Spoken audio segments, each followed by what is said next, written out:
Welcome back, everyone. Today is a strong warning against temptation. And before you click off or you think that this is not for me, I need you to really listen, buckle up, and pay attention to what the Spirit of the Lord is saying, because this is a very serious warning. He's not playing about this, and it is something that we all have to take into consideration. So God was saying this: do not compromise your faith, your relationship with Him, your morals, your anointing, or your gifts for momentary gains of success, money, or opportunities. Okay, so right now we are in this season of temptation. Many of you are going to be tempted to do things that you never thought that you would do, to participate even in places or acts, or even to accept certain belief systems that you always said, I don't understand how someone could do that. I don't see how someone could believe this over here. This is the season of temptation that God is warning you about as a believer. So the world is the world. The world is going to continue to do what they do and say what they say and practice what they practice. But as believers, you have to stand your ground and remember what God is saying.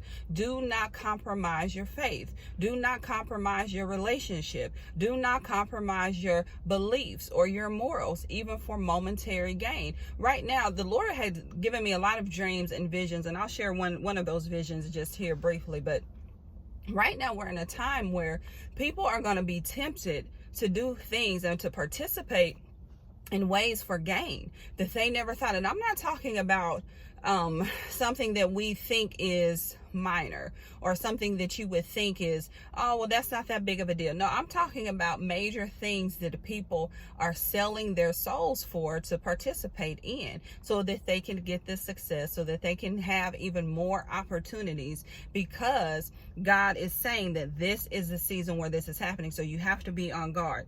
Now, also, what the Lord said is that He's setting aside these three groups of people, if you will: the remnant, the faithful, and the sold out. Okay, the remnant, the faithful, and the sold out. So if you've been a part of this ministry for a while, you know that we have been teaching you and preparing you how to really be sold out unto the Lord, how to remain faithful. Okay, and many of you are remnants, and a lot of times the testing is harder, the trials are more difficult, the journey and the path is more narrow for the remnant. And so part of you that are in this ministry, a lot of you are part of those chosen three. Now, this means that you're going to have to be on guard. You're going to have to use discernment. You're going to have to use wisdom.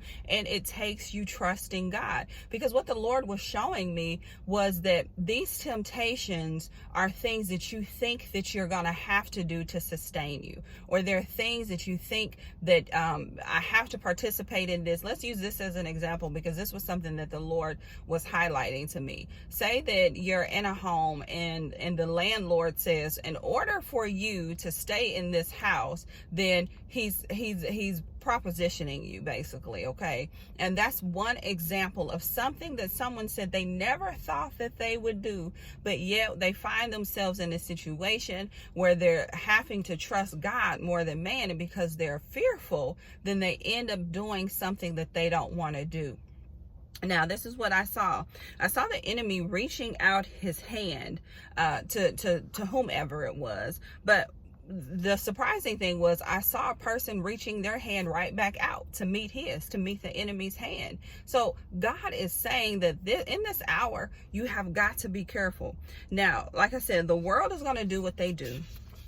But it's up to us to constantly stay in communion with the Lord, so that we don't allow ourselves to be drawn, to be tempted, to be pulled away from God. We have to remember that, okay? Now, like I said, we are in an hour of temptation to do things that compromise your beliefs, that compromise who you say you are as a Christian. We're not talking about just a nominal Christian, okay? Not one just by name, but how you act, how you behave, how you treat others, how you think, how you show up in the world. These are the believers, okay? And yes, we are going to all be targeted, okay? Now, this is the other thing you have to remember.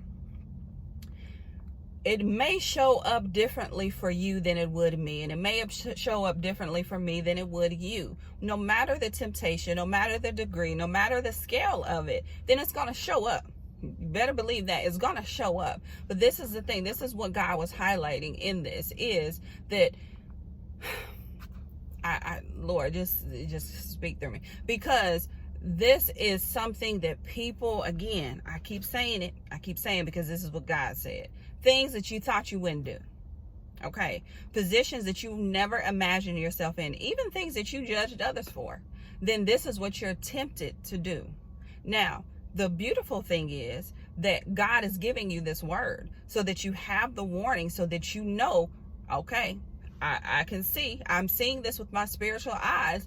This is exactly the warning that was being said to me, so that I know how to stand my ground, so that I know to say no. Okay. So, I'm not going to just keep going on and on. I pray that you get the point of this. I pray that you use discernment. I pray that you have strength and courage to stand the test, to resist the temptation. All right, family. Well, I love you all, and I will talk to you soon. Bye-bye.